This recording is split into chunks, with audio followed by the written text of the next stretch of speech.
so not able to be analyzed in a traditional manner, at least to like the conventions of mainstream storytelling. And I love him for that reason, except that I just find it funny that my favorite film of his is his most mainstream in terms of like narrative structure. You mean Eraserhead has a narrative structure? I think Eraserhead does have a, I don't know, like a, not in terms of traditional storytelling, but it definitely has a lot of very key themes that it explores, and I'll get into that when we go on. Oh, Themes okay. like mania. We are on the air. Look at that. I liked Blue Velvet. That one messed me up. Oh, I love Blue Velvet too. Blue Velvet is a favorite of mine too. But then all of Lynch's films, even Mulholland Drive, is. Yeah, I recently watched that one. I liked it. I love Mulholland Drive, and I love the first Lynch film I ever saw was Lost Highway, which I loved. That one was different. Yeah, no one ever talks about that one, but it's so good. I love it. I like it better than Mulholland Drive personally. I think Mulholland Drive is good, but to me, Lost Highway is just, I think it has a bigger, I think it's got more impact, and I like the soundtrack a whole lot. They're very similar kinds of films, except Mulholland Drive, I've noticed, like, some of the initial magic of it is kind of lost once you know the backstory of it, which is that it was supposed to be the pilot of a TV series, and that's why there's a lot of plot points that get set up that don't get resolved. And so then he, instead of making it a pilot, he said, okay, I'm going to make it a film. And so then they kind of came up with a completely different ending and that kind of stuff, as opposed to Lost Highway, which is always meant to be a film. And it clearly shows, so I think that's a big difference. I saw the original Twin Peaks, but that's about the only Lynch thing I can remember that I've seen besides Eraserhead. You should watch Blue Velvet. Yeah, you got to see the rest of it. Definitely have to watch Blue Velvet. Well, in any case, welcome to Inside Movies Galore, episode number 22. Welcome back. This week we are talking about Eraserhead, which is directed by David Lynch from 1966, and it is 1977. 1977. There we go. I knew it was old, but that seemed too old. Yeah, that's way too old. Old like me. It's dying. In any case, 1977, and we have a story about a man who evidently lives in an in-between world where he evidently lives the factory life, has a girlfriend, and why don't we start with Sam? Sam, when did you first see Eraserhead, and what interested you in the film? Well, I think I said it last week, but I think it was before we were live, but my brother tried to rent it on Netflix, and it said out of stock, but we'll ship it when it comes in. And then a year later, it just randomly came. Okay. So I was like, oh, I'll just check out this movie. And then, yeah, I just had never seen anything like that. It's still I feel like you could try to make the weirdest thing you possibly could, and it would still just not be anywhere near as weird as that movie. Okay. Was there any particular thing that you liked the most about it? I kind of feel I think my favorite thing is the sound is definitely, because that's something that really interests me is sound design and stuff, and I think it's definitely my favorite movie sound wise, and especially there's just kind of those weird noises the entire time, and then there's that one musical number that just comes out of nowhere, and I just love the juxtaposition of that. Okay.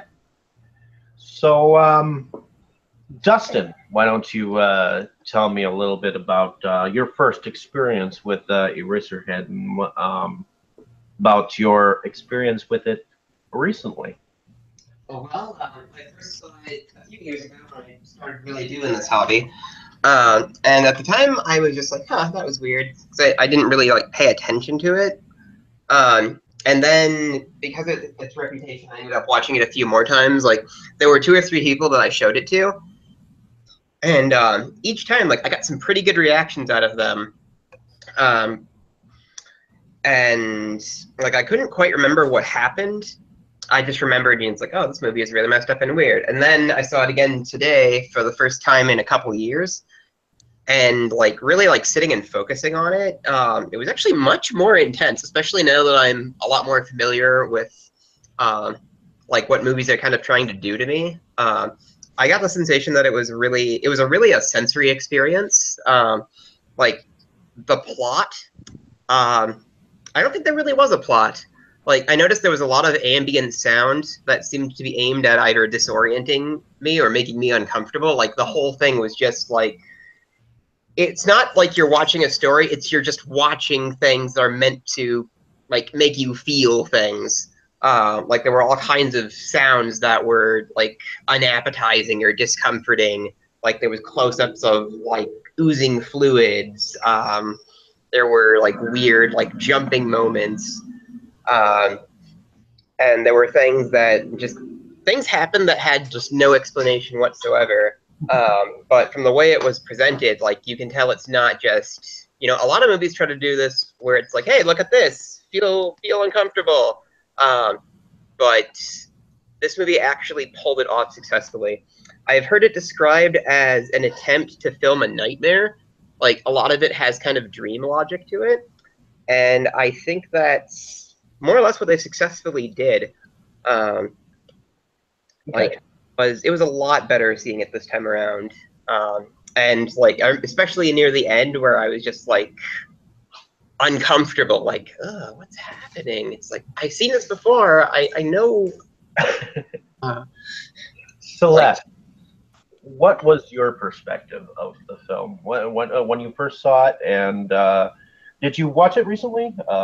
I actually had not ever watched it until today. It was one of those, I always wanted to watch it.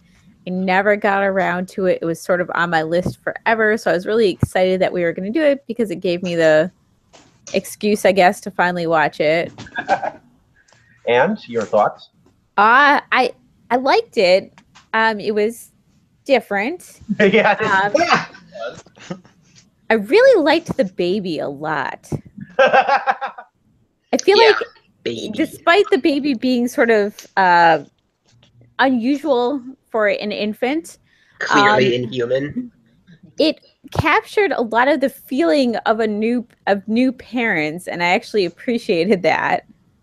Well, yeah, I think like you have the same. It cries all the time. You feel frustrated. You feel tired. Like they didn't treat it any differently, I guess, than you would treat a sort of a normal looking child. So it sort of captured that feel. The mother did. She did. She had to leave. Right. And that seemed very realistic to me. I remember feeling that with my kids. So I was just like, wow, it's actually pretty good. And did you have a favorite moment besides that, or did you have anything else that you could notice about the film that you wanted to talk about? I did like the way things make you uncomfortable. Like the baby crying was not overwhelming and it wasn't loud. It was just always present, and it kind of builds up on you. A lot of the sensory overload sort of starts out subtly, but it sort of builds your discomfort level. Okay. Exactly. Like there was always something on in the background. Okay. Dane, why don't you tell me when you first were subjected to this film, and what was your recent experience with it? Well, I first saw Eraserhead in college. It had always been on my list to see. I'd first seen a David Lynch film back in high school. It was Lost Highway, which I absolutely adored. And I saw Eraserhead, and I also adored it. I've since loved every David Lynch thing I've seen for various reasons. I don't know if we were live when I mentioned this, but it's kind of funny. I love Eraserhead, and I love Lynch for being so atypical, shall we say, and very non-linear, non-traditional in his storytelling. And yet my favorite film of his is The Elephant Man, which is one of his most mainstream films, but that's another discussion. Eraserhead. I absolutely love Eraserhead.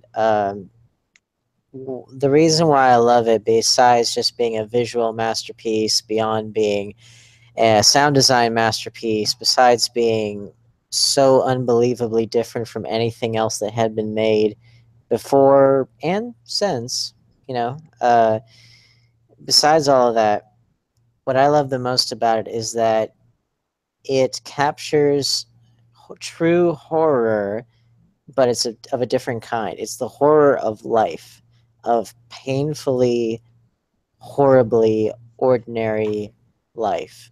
Life that's painfully repressive and so ordinary that a person is trying to break out of it in whatever way that they can. So, in other words, you have this ordinary person who's kind of a misfit with weird hair, not unlike David Lynch himself. It's obviously very autobiographical in this industrial town. And like the story on paper is so ordinary. It's a guy in an industrial town gets his girlfriend pregnant. The family pressures him into marrying her, and then they have a baby, and it's just the horrors of new parenting and all that stuff. Being young parents to a baby and they're not ready for it. That's also ordinary. So it's not so much what happens, but how it happens.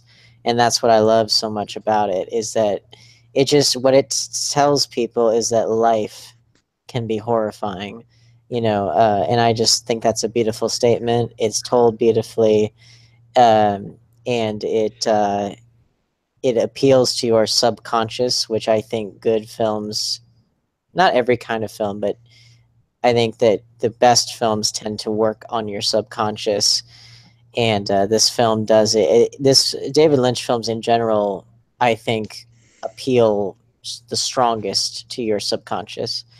And look no further than Eraserhead for the perfect subconscious experience.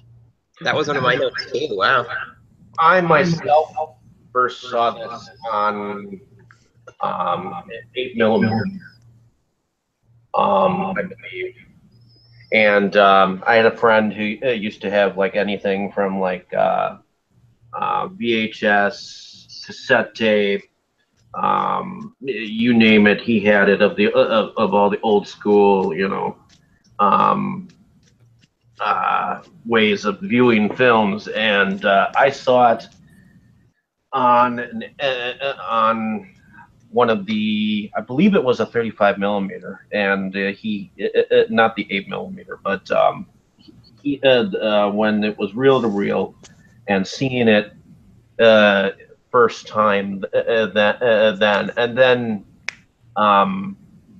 seeing it clear on the Criterion collection version of the Eraserhead. To me, it was the story of a man who was caught up in this surreal industry where he's creating paper in a paper mill, okay, and he evidently has this baby that is unknown to him by the parents, and he is not normal. So it's the process of dealing with first-time parenthood, and the prospect of having a baby that is, malformed, abnormal. And once she leaves him, he starts having nightmares about, what to do, where to go, which is exactly why this lady in the radiator seems to resonate with him. All of a sudden, he starts hearing the sounds of the radiator, and you almost see like the auditorium before the lady gets there. Anyways, when he's just by himself, you actually see just a moment of that empty auditorium. So to me, it's like he imagines this lady singing to him, trying to help him deal with the whole process. Well, Go ahead. Well, one of the the central linking themes of David Lynch's work, I've noticed, is the imagined idyllic existence, which is often very glitzy and glamorous or perfect in some way. That kind of idyllic imagined world contrasted with the nightmarish reality. And you always see that throughout this film. The Elephant Man has some glimpses of that. Lost Highway is about that. Mulholland Drive is really about that. You know, you see, and Blue Velvet has a lot of elements of that too. But that's a very very strong theme in all of his works that I've seen, and so that theme is very consistent throughout. Sam, did you have anything else to add about the film that you might want to get off your chest? Yeah. One thing I was thinking of was I actually like my in college I did a whole like report on the sound of the movie, and I like watched a ton. I have the Criterion Collection edition that has a bunch of interviews with David Lynch, and like one thing that he said that I thought was really interesting was that he grew up, I can't think if it's Washington or Montana or like one of the Northwest states, Mhm. which is like kind of like Blue Velvet or Twin Peaks are sort of set in that sort of setting. Okay. And he was saying like that was where he lived, and then he moved shortly before he made Eraserhead. He moved to Philadelphia, and he was saying like when he got there, it was much more industrialized, and he just felt like it was just so loud, and he didn't like it there. So he was saying like that Eraserhead was like a little bit kind of just about that, which I thought was really interesting because it was like I feel like a lot of times we talk about when like a director will try to make things not really literal, like literally the way they are, but like symbolic, or like Mhm. they'll use like expressionism or whatever. But I feel like we don't really think of that in terms of sound as much as like visuals. So it was just really interesting that like I mean the visuals are like weird too, but like there's that scene when he walks into like Mary's parents' place, and there's that like just giant pipe right through the middle of their Correct. And like house, and before then he, there's just like all the sounds too. Mhm. It's like All he's the like it's just sounds. kind of really interesting. So do you think that this film resonates some of German expressionism, maybe? I think it definitely does. Okay. Like I mean I'm not sure if like he literally was watching that stuff, or if it was just kind of unintentionally happened, but I just really feel like it definitely feels similar to those films in a lot of ways. Okay.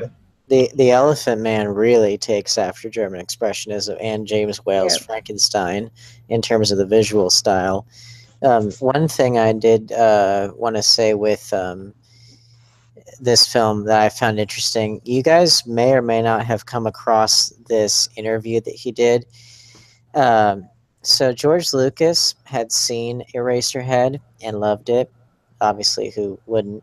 And he had offered him George Lynch the chance to possibly direct Return of the Jedi. And there's an amazing YouTube video about how David Lynch he chronicles what happened when he met George and the process of it all. It's really really funny, but it also just the way he describes his meeting. It sounds like something out of Eraserhead. The language he uses is very descriptive, and the up and down range of emotions that he goes through is not unlike what the protagonist in this film experiences. And I bring it all up as a way of saying that I do really feel that Eraserhead is autobiographical, and I feel like that David Lynch's style is very strongly emotional, very subconscious, and I feel like it's sort of his way of showing us, the viewers, kind of how he processes the world through this very surrealistic, artistic, highly emotional lens that I think has a very strong, deep resonance to those who are willing to look and to listen. so much more depth to this movie than I realized. Oh Like, yeah, it seems like there was kind of a twinge of that, of the new parent kind of story thing. But I took a lot of the imagery kind of at face value. And so I think I had a completely different experience than everybody else. What- Because it's like, the baby is clearly a creature. Like, what is this? Like, All babies are creatures. You wonder that when you take it home and you're like, suddenly it's like handing you a new person you've never met before and know nothing about, and you're supposed to take care of it. The It's way a it- creature. it doesn't look like Admiral Akbar and have its organs in a bag. You did not see my kid. My kid was really ugly. He had Admiral Akbar's face, and his organs were like held in by like Well, tape. no, but it's an extreme version, but the sentiment is the same. Well, and I think it's also I remember when okay, trivia here. The baby, they used a cow fetus, I believe, and then they put I think some rods in it to make it move a little bit. I forget exactly, but I think that's true. But so anyway, that's how they made the baby. But when I saw that baby for the first time, I was really disturbed on a kind of deep level, but I also thought it was really, really ingenious, and I loved it. I love that it affected me in that way. I I think love, the man that played Henry was very, yeah. very expressionful. He didn't really have to say a lot to have you know exactly what you think was going on in your mind. Mhm. Well, and that's the mark of good acting right there. A mean, lot of it was so extreme kind of too. It's like, oh, you're sick, and then it immediately had like smallpox. It's like, geez. To me, the Yeah. film is like watching a Rorschach test.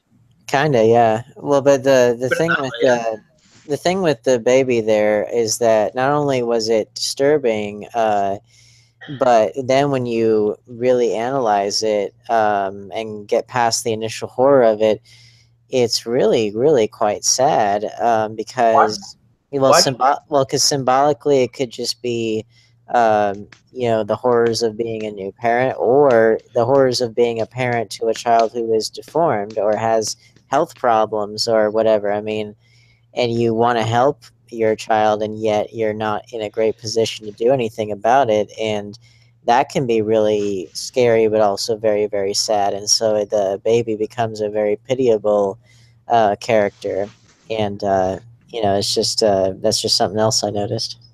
Well, that ties into like near the end. It's kind of like when he's like, when he has that moment where he's like, "What's under those bandages?" and he like clips it open to look and finds out that it's just got like floating organs. It was almost like a mercy killing kind of thing. It's like, oh my god, no wonder it cries all the time. It's clearly in pain. And then when he thinks he kills it, it just transforms into something. Like it's just shape. Its shape just like changes and everything gets freaky. But they And that thing where like a giant version of its head just kind of like shows up like in the flickering light, that scared the hell out of me the first time and still creeped me out like this time. they never actually like address that it's different. They're just like, oh, it's the baby, you know what I mean? They don't directly really talk that much about how it's not a normal child and that probably shouldn't have gone home with them from the hospital. No, Well, and also, yeah, the main character also sees the world differently than those around him, which of course is the whole idea of the outsider and all that, which is explored in a much more artistically rich fashion than I would say a Tim Burton film, where Tim Burton just keeps making the same movie over and over again. But like, putting Johnny Depp in makeup, yeah. yeah, well, but it's a similar principle to what he would later do with Edward Scissorhands, except it's handled a lot more skillfully and it came much earlier.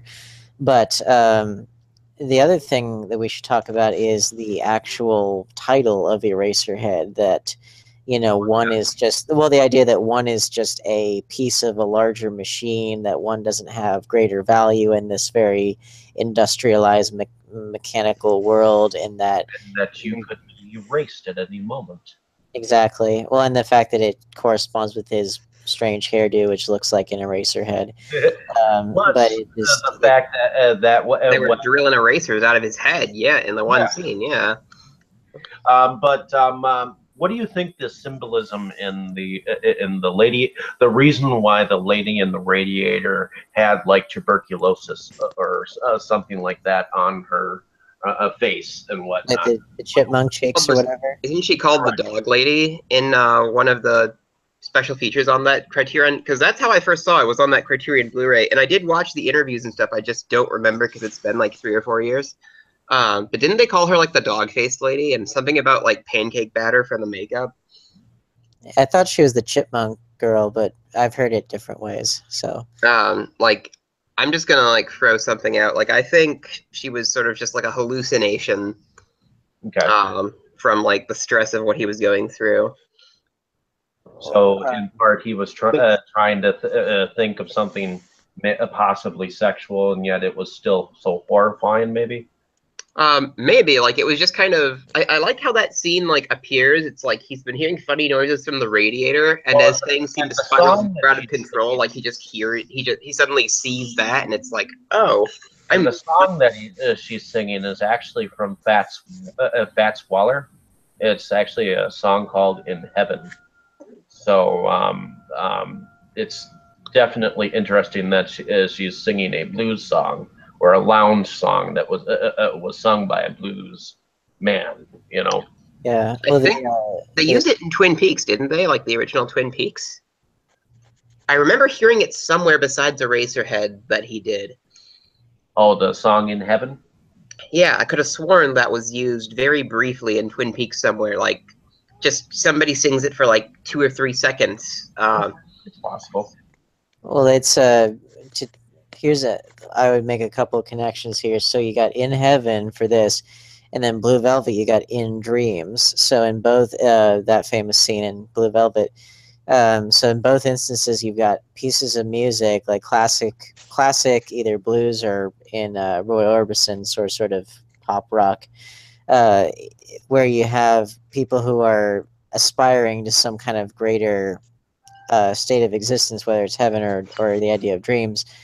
Um, and that ties into the larger theme of this lady in the radiator singing this song, and that's presumably about a better place and all that. So you have in that instance you have this idealized quote unquote in through this nightmarish lens, this idealized reality that is beckoning out through the radiator, through this vortex, shall we say, an idealized world that's beckoning to him, wanting him to be a part of it. His aspirations are guiding him there. There's also some stop motion animation in here too. Did you notice that? Yeah, but you have Slug creature. Oh, Yeah. that was weird. That finger looking thing that was going Yeah. through the holes. you have that going on, and then you have a lot of the in his other films, a lot of similar characters who represent this kind of idealized world, the happy mainstream America kind of world. If you watch, like, let's say the opening of Blue Velvet, where everything is like middle America, Beaver Cleaverland in slow motion, everybody's happy, smiley. You look at their smiles and they're like really creepy, like too wide smiles. And then you look at like if you look at Mulholland Drive, they also have these old people in the movie who smile way too wide and way too creepily. So It's like the video for Black Hole Sun. well, but like there's a attempt to reach this idealized place, and yet it's not quite right, even as it's there in front of you and as it seems to be real, and yet there's something wrong with it. So I think that that's got first set up in Eraserhead, then just got carried through in his other works. Mm-hmm.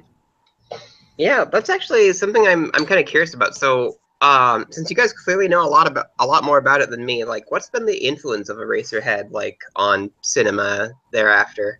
It's an interesting question. I don't know. Well, neither do I. That's why I want to know. well, that is an interesting question because it definitely has made an impact. Probably not so much in terms of how other people have made films as much, at least not in terms of subject matter, because that's one of the things that's so great about it is that nothing like it had really been made before or since. I mean, the closest I understand. the closest would First be saw Eraserhead.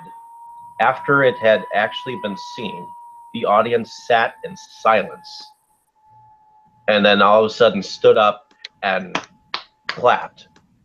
I can believe that yeah. easily. Well, the closest film to it prior to it would have been Un Chien Andalou by Louis Buñuel and Salvador Dali, but even that's not all that great of a comparison. Um, but yeah, nobody's really made a film quite like it since. The one area that would be influential would certainly be in the realm of sound design.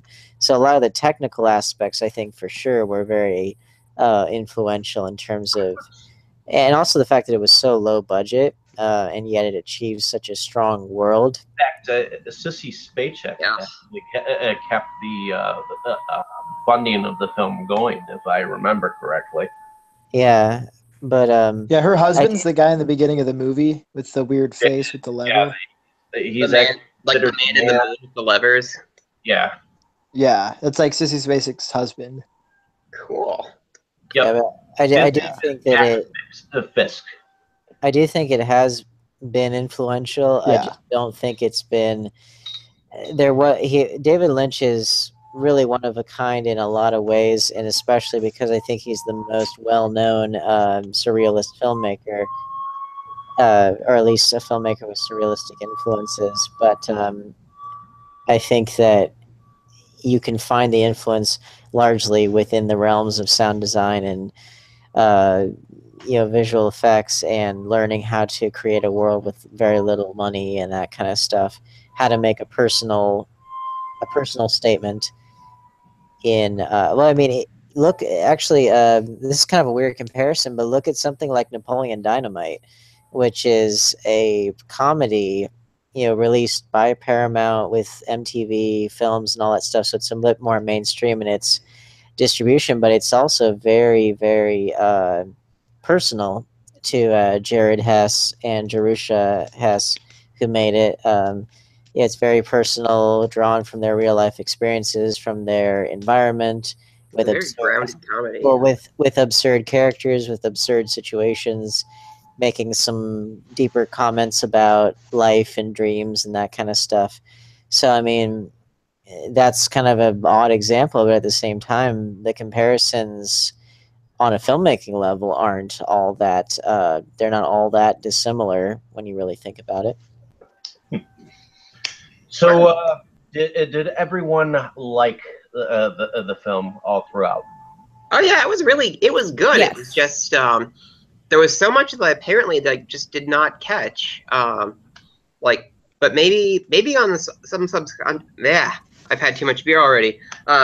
Maybe on a subconscious level, like I was catching everything that Lynch was like alluding to, and so maybe that's why it unsettled me, because I've always kind of had those sorts of It thoughts definitely too. unsettled me at first myself. I know I tried watching this with my fiance, and she just was turned off by it. But I can still hear that sound. Oh God, David Lynch got into my brain. That's my baby. Sorry. What? That's my baby. Sorry. He's taking a dump through his nostrils, and that's what it sounds like. But in any case, is there anything else that anyone wants to talk about the film? I had kind of some thoughts with that ending, like because I was looking at it as just this completely surreal thing. Like when he puts like the thing like out of its misery, or at least that's how I interpreted it. Well, it looked like he actually had caught something like chickenpox at first, didn't it? Yeah. Well, like I made that comment earlier where like everything was done to extremes. It's like, oh, I guess you are sick. Like he's he looks at it and it's fine, and then he's like, "Oh, I guess you're sick," and they pan over to it and it's got like smallpox, like, so that was just kind of like a sort of moment. But anyway, when it seems to like change into like a giant version of itself, when it should have just been killed. When it actually looked like it almost became him. Yeah, like that was another cool thing that they did, where like they would just like switch heads up. Like I assume they just did that to like mess with me. I'm thinking that it might have been something where maybe he might have been thinking that because the child came from himself, that he was having like this alternate reality of facing that this child was actually a part of him. Well, that could be one thing too, but the well, anyway, kind of getting back to what I was thinking about, what the ending made me think, like when all that stuff happened, like the levers like stop and break with the man in the moon. I'm just gonna call him that. I don't know what he's really fucking called. Actually, that's what he looks like. Man in the Planet. The man in the planet, and like the planet broke open. Like I'm really into like Lovecraftian things, and it sort of felt a little like that. Like my first like thought was, it's like, oh shit, it's loose. Wait, what's loose? Like, what happened? Like, what is our universe going to be like now? Because it looked like something had broken out. And I just thought that was really cool. Although I'm probably totally wrong, but evidently his head was supposedly floating in space in the beginning. So that's what supposedly was happening. So he's like snapped into reality or out of reality? Something like that. So, I mean, it can be interpreted many different ways. So, but ultimately, I think it's important to note. Go ahead. Like, I think it's like one thing to note is that like before he was a filmmaker, he was a painter. Okay. And I feel like he was like kind of like a like a surrealist painter and did all these paintings. And I think it's like sometimes like you can kind of see how like in his movies like it feels somewhat like a painting, and that I feel like not everything has to like necessarily like the ending doesn't have to really like make sense as much as it's just kind of like an idea he thought was cool and threw it in there because it like resonated with him in some way, even though there's no like real way to explain exactly what's happening. I feel like it's kind of true in all of his work. It's possible. It's just something that's there. It doesn't necessarily have to have a meaning. Yeah, I can understand that with a lot of the stuff that he's put out. Like, I actually kind of enjoy that, and it's like, well, why is this like that? Because I know it bothers you, and for no other reason. So, like, I really like that kind of attitude with things sometimes. Well, and he's also a musician as well. He's put out his own albums of his own music. He's directed a lot of music videos, and so he's very multifaceted and explores the film medium in such a way that I don't think people really do, and that's a really admirable thing to me. Very true. He's pretty brilliant. Like, it's very clear from watching any of his works, and I haven't even seen that much of his stuff. I think, and it's kind of, it seems like some of it's a little self-indulgent, where it's just kind of like, I'm going to go off onto whatever tangent I feel like exploring this theme or this kind of imagery. We're just going to do it and see what it does to people. I could see David Lynch taking anything and being able to make some obscure film about it. Yeah, I don't know if it's quite self-indulgent as much as it is just Lynch's Transformers. Make it happen. Well, I don't know if it's like self-indulgent as much as it is like Transformers where it stands right now. Okay, like just an exploration of emotion. You know, like you said before, a painter. I think painting is a very emotional exercise where you try not to be overly analytical with it.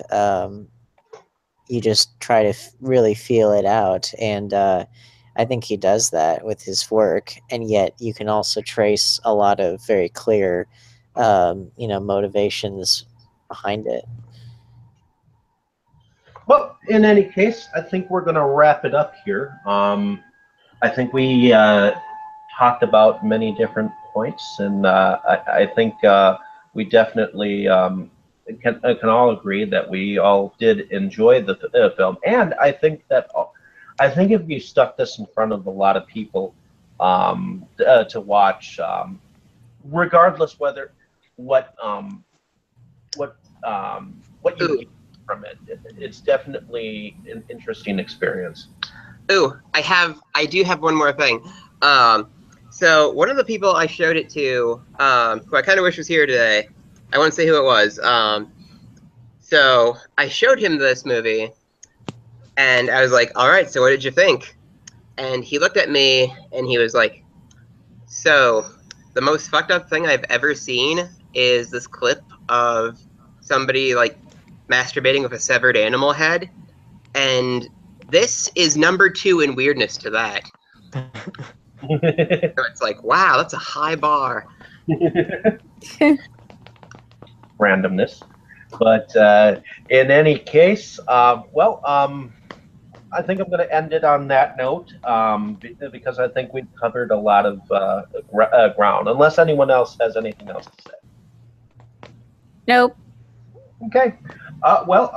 Celeste, why don't you tell us a little bit about yourself, what you do, and we'll the end of this started. I am Celeste. I am the co-host on a horror host TV show called Dedgar's Dark Coffin Classics. If you'd like to look it up, it's vimeo.com/ddcc, or just Google Dedgar's Dark Coffin Classics.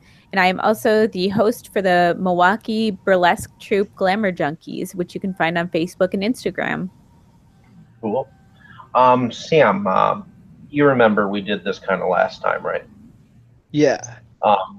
Kind of tell a little bit about yourself. Why don't you tell a little bit about your recent accomplishments? And I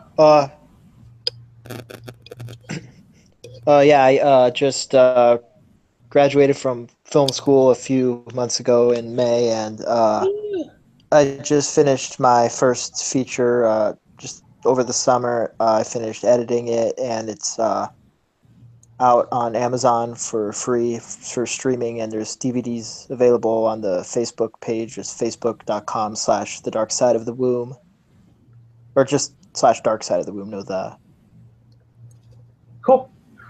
Alrighty.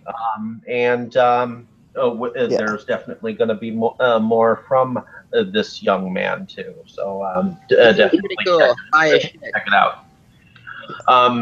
Dustin, why don't you tell us a little bit about yourself, what you do? Well, so I live in Milwaukee and I go to UWM. I'm currently failing courses in programming with Python. I have been a film fan for a while. I collect horror movies and have been learning a lot from their special features. So that's kind of where a lot of my analysis comes from. I have an Instagram page for my collection, which I've been lazy on posting stuff, on uploading to lately, but should be putting more on. So I think it's DHR Hunter, all one word. So follow me on Instagram and see like all the ridiculous things I spend my money on. And it's also my birthday tomorrow. And I'm not telling you how old I am because I'm really embarrassed and ashamed. He's 14. Stab your eyes. Happy birthday, Dustin. Oh, thank you. Happy birthday. Yeah. You 2-year-old. Tell Santa Claus what you want for Easter. A new sound system. Get me a sound system. Okay. Dane, why don't you tell us a little bit about yourself, what you do? Right. I am Dane Kyle, writer, director, producer out of Charlotte, North Carolina. You can connect with me on Facebook or Twitter. Last name is Keil. You can look for me on YouTube. My channel name is The Dane Kyle, and you can check out my work there. I've been so busy lately. Casting is going on for my first feature right now. I just completed a horror short film, which is hopefully going to be included in an anthology film. I still have yet to hear the official confirmation, but I hope that they pick me. And if so, I could tell you more about it next in the future episodes.